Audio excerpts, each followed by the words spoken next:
Iniciamos este curso con el módulo 1, al que dimos en llamar definiciones y conceptos generales sobre discapacidad.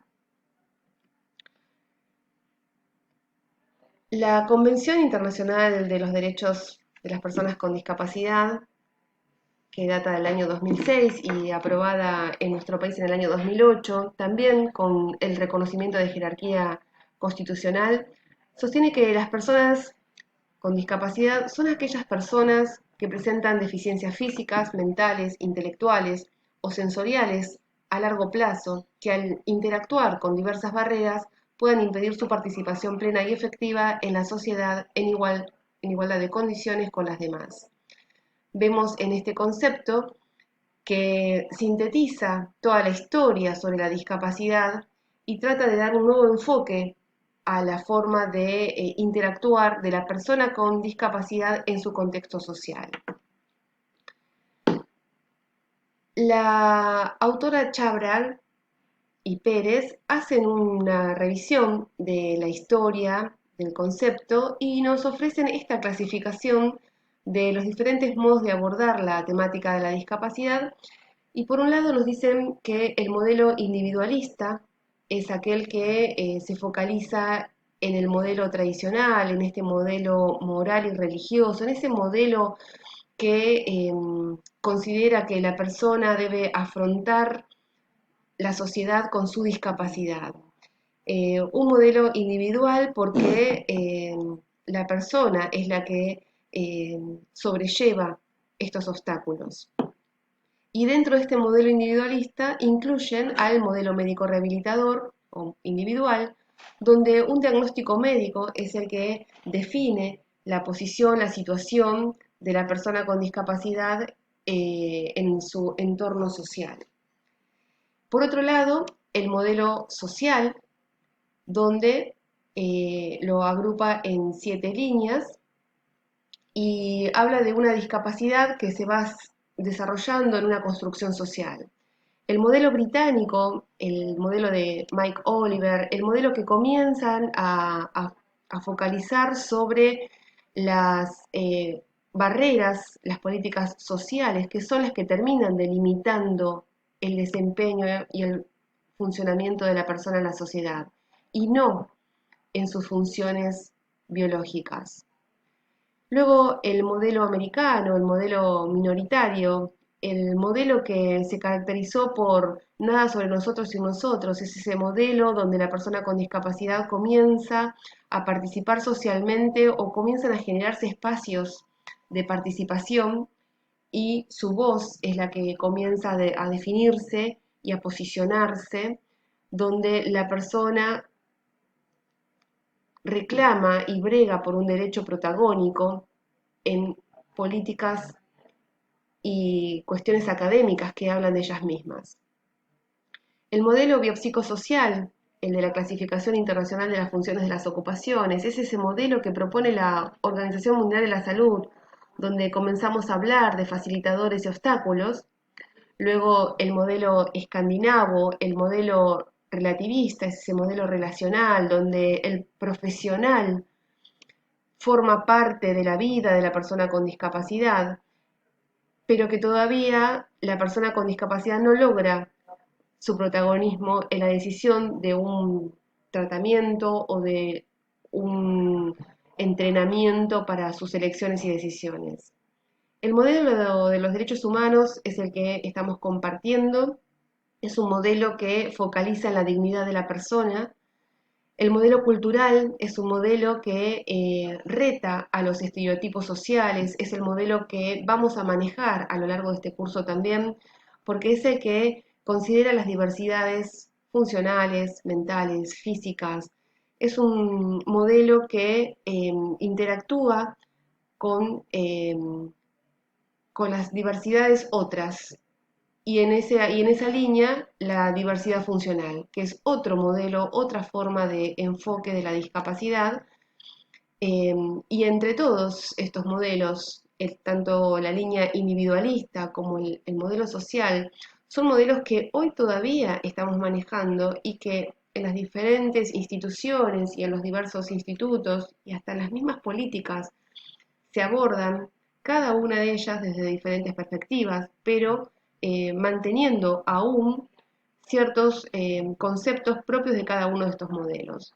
La propuesta es poder encontrar el modelo donde la persona con discapacidad sienta que, que es protagonista y que forma parte de la sociedad con sus diversidades, con sus otredades, sin limitaciones más que las que ella misma pueda decidir y aplicar en función con sus funciones. Bueno, por otro lado, vamos a hablar ahora del concepto de envejecimiento activo, envejecimiento saludable, que se aplica tanto a los, como ustedes lo están viendo en este momento, a individuos como a grupos de población. Por otro lado, ¿de qué depende la esperanza de vida? La esperanza de vida, como ustedes sabrán, y muchos lo vivimos día a día, depende de muchos factores.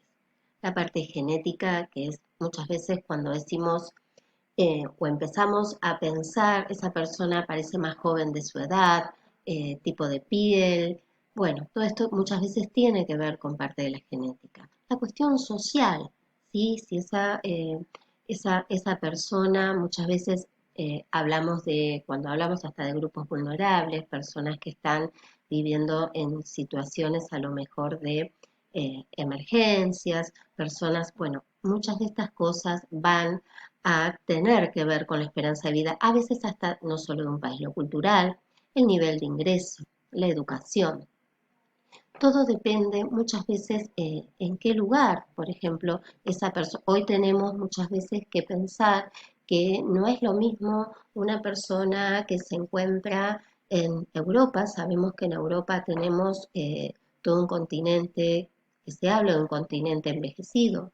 No es lo mismo que en Latinoamérica. Si uno puede pensar a veces las pirámides de población, vemos que en Latinoamérica, a pesar de que hay lugares que todavía la población no ha llegado a los niveles de Europa, pero que nacen muchos niños y todavía la pirámide la vemos más pirámide que en otros aspectos, ¿no? Esta pirámide de población que muchas veces en la parte alta vemos que todavía que se va ensanchando y eso quiere decir que hay más personas mayores viviendo. Hoy tenemos un promedio específicamente de 78 y 80 años de que viven las personas mayores y esto se va a ir acelerando.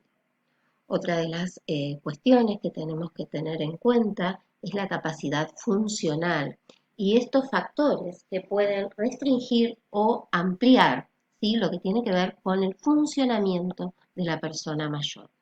Este funcionamiento que muchas veces tenemos mayor capacidad a veces en hombres que en mujeres, ¿sí? Las mujeres en investigaciones dadas, las mujeres han dicho que tienen menor capacidad y más dolores musculares muchas veces que los hombres. También sabemos que se muere mucho más temprano antes el hombre que la mujer, pero bueno, esto igual en investigaciones que se han dado según cada país. Em, Tenemos que ver también lo que tiene que ver con satisfacer estas necesidades básicas, el aprender, el crecer, el tomar decisiones, tener buena movilidad, establecer y mantener relaciones, contribuir a la sociedad. Todo esto hace, ¿sí?, a la esperanza de vida, que es importante. Por otro lado, tenemos conceptos que cuando a veces vemos a una persona mayor decimos el abuelo, el abuelito, y eso tiene que ver con un rol que a veces la persona mayor no lo ha tenido nunca porque no es abuelo, ¿sí? La persona, hoy cuando hablamos de personas mayores, como nos va a decir y lo veremos en capítulos siguientes, la convención, el ser abuelo es un rol, y muchas veces la persona mayor no la ha tenido. Otra de las cosas que a veces tenemos que tener en cuenta es la falta de roles que empieza a tener la persona mayor en esta etapa de la vida.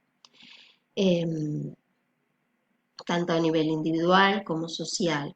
Muchas veces en esta etapa de la vida podemos adquirir nuevos roles. Por ejemplo, muchas veces creemos que la persona mayor se jubila y no va a trabajar más. Sí, hay personas mayores que siguen trabajando y que vuelven a tener otros roles, sí, en esta etapa de la vida.